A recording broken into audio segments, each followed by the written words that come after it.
It's a very special welcome to the Barton family. Honored that so many of you are here today for a very special day for those two very special girls and their baptism today. Welcome to our sanctuary. Those of you watching online, I want to say good morning to Catherine Boyer, who very faithfully watches and worships with us every week. So I want you to go back in time for a little bit. Depending on your age, it might be a ways back. I want you to think of a time, or try to, when you were younger than 10. Go back as far as you can. The next thing I want you to do is I want you to think of a time when you visited your grandparents or your great-grandparents, whichever set it was that you didn't see very often. Maybe you saw them once or twice a year. If you saw your grandparents all the time, I want you to think of distant relatives that you did not see very often. Visiting them was like walking into a different world, wasn't it? Almost an enchanted world. Because of the large age gap, you noticed how different they were, not just in age, but in all things around you. The way they dressed, the style of their home, everything from the dishware, books, cars, how they spoke, their accent, their manners. It spoke of a time long in the past. It was a new world, so you explored, right? You went to the attic and the basement. You went to the woods. It was even better if there was a shed or a barn out back.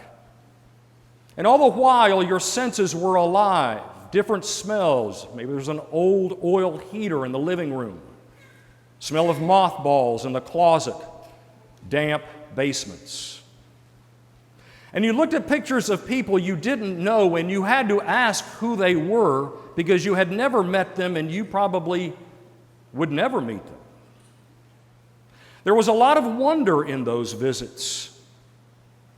But you couldn't help, however, feel like a stranger, a guest, even though you were directly related to these people.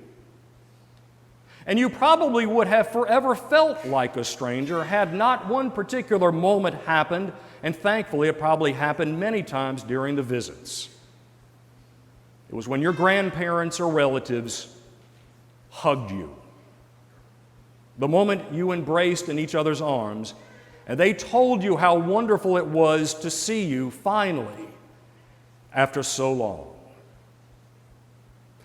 The passage of time has probably resulted in the homes and the dinners and the sights and the sounds slipping from your memory, but I bet you've never forgotten all of the hugs and the embraces. And if you're a grandparent here right now or a great-grandparent, you know exactly what I'm talking about. Because in those hugs was every hope in the world, every possible good thing, every wish for the future, and protection from all things harmful. They were life, and they were eternity. And they gave to your grandparents, and now still give, pure joy. Simeon of the Gospel would know exactly what we're talking about. There are grandparents and parents who go for months, sometimes years, before they see their sons and daughters, their grandchildren.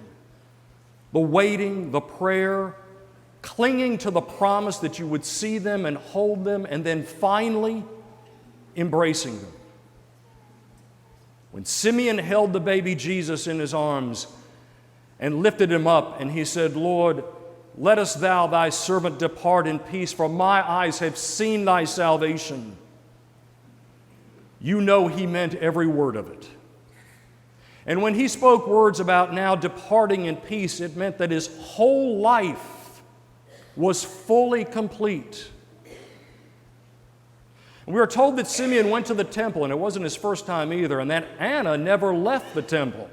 And it might seem peculiar, even excessive, to go to the temple and never leave it. But when you're older, and much of your life is behind you, but God has spoken to you, God has made it clear that He still has something for you, that you're going to finally hold that Christ child. Visiting the temple day after day, even staying in the temple day after day, is a lot easier than you might think. Here's an important lesson about this beautiful story that often gets overlooked. God promises good things to older, aging people. We live in a society that defines the prime of life somewhere between the ages of like 15 and 40. There are not a lot of shows and movies that highlight the blessing of old age. Most marketing, advertising targets people who are not old, and when they do, it's about supplemental life insurance, medical alert systems, and Costco volumes of vitamins and things like that. Old age in our society is something to alter, to avoid. God doesn't consider age ever to be a problem or hindrance. With God, there isn't one age or series of years in a person's life that are better than others. God tells us in the fourth commandment, we are to honor our fathers and mothers. And the older they are, the more honor due them. Many of God's acts and promises, a lot of His work was done in and through people who, by a lot of standards, had their best years behind them. Abraham was 70. Moses was probably about the same age when he led the Exodus. Simeon is old. The text today for Anna tells us that she's very old. So for those of you who might be closing in on Simeon and Anna's age, or you're there right now, you are as important to God as anybody else.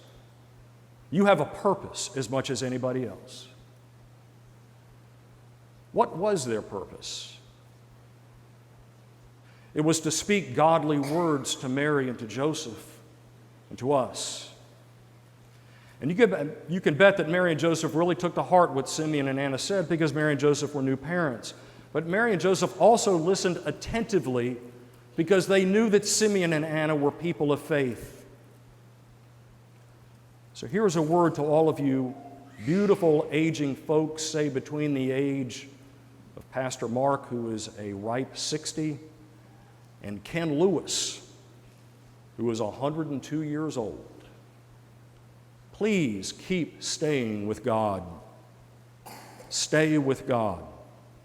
God was faithful to Simeon and Anna because they got to hold the Christ child, yes, but God was equally as faithful to them because of the words that God gave them to speak to the couple and to other people about the child. In both instances, what Simeon and Anna said about Jesus was 100% true. This was the salvation that God had worked, that Simeon was now holding. And Jesus, just as He said later in His lifetime, would cause the rising and falling of many. Jesus would be, He still is, and will always be a sign that is spoken against. Anna shared the news about Jesus to everyone she met, talking about the redemption of Christ. So, beautiful, blessed, aging members here this morning, please be and stay faithful to God like Simeon and Anna. God's work through you is so important. And we younger people listen to you. We take to heart what you say. We may not act like it all the time, but we listen to you.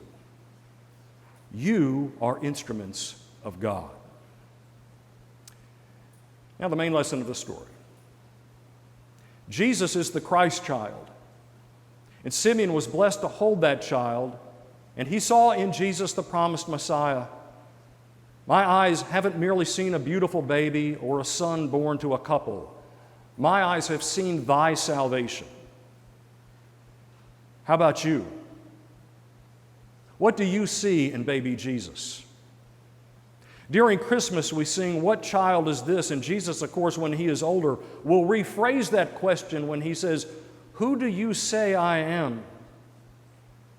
God knew who He was giving us in Jesus when He said, "This is my Son, in whom I am well pleased." Simeon gives his answer today. How about each of you? And if you're struggling with your answer, struggling to see your salvation in this Jesus, a word of encouragement, a friendly reminder maybe. The main reason Simeon saw Jesus for who He was and is that it had been revealed to him. in some miraculous moment. But Simeon had also spent a lot of time in God's Word, a lot of time with the Scriptures, a lot of time in prayer, a lot of time worshiping.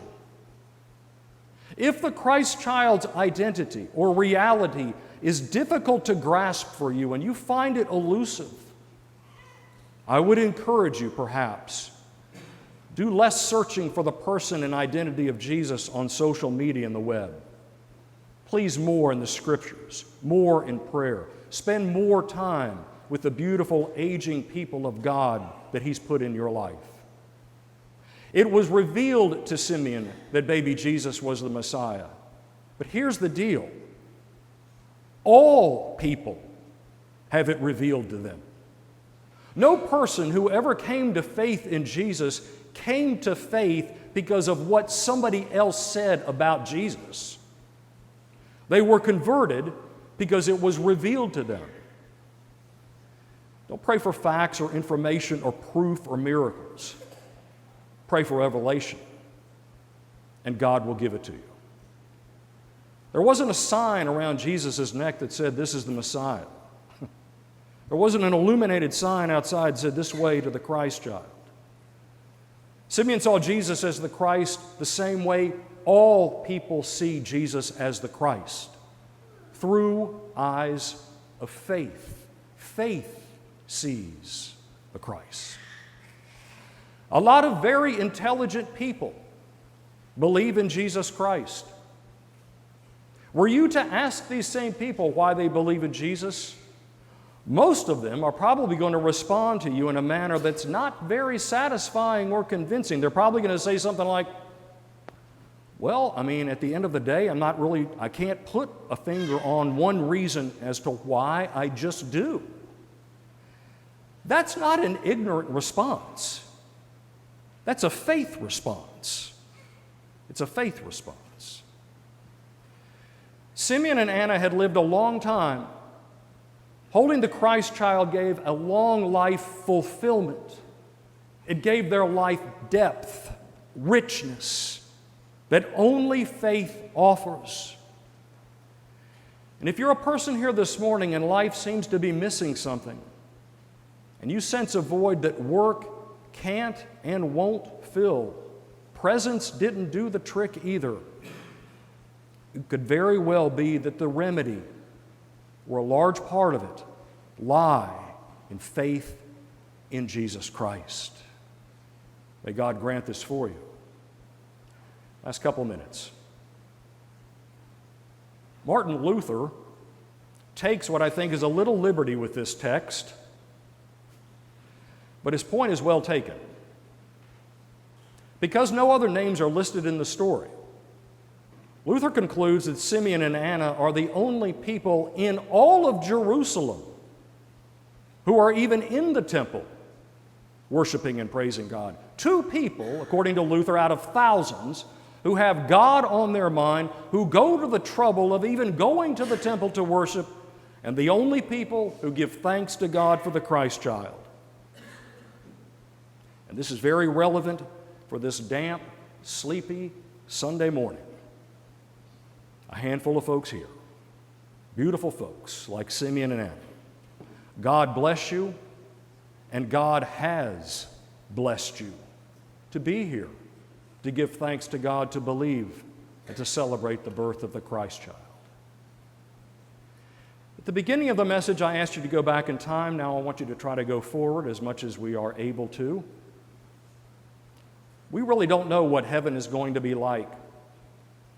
But I have got to believe that after some supernatural, incomprehensible transport of time and space, there are going to be lots of hugs with family and friends, the saints who have gone before us, and of course the Lord Himself, who can't wait to see us. The ultimate homecoming.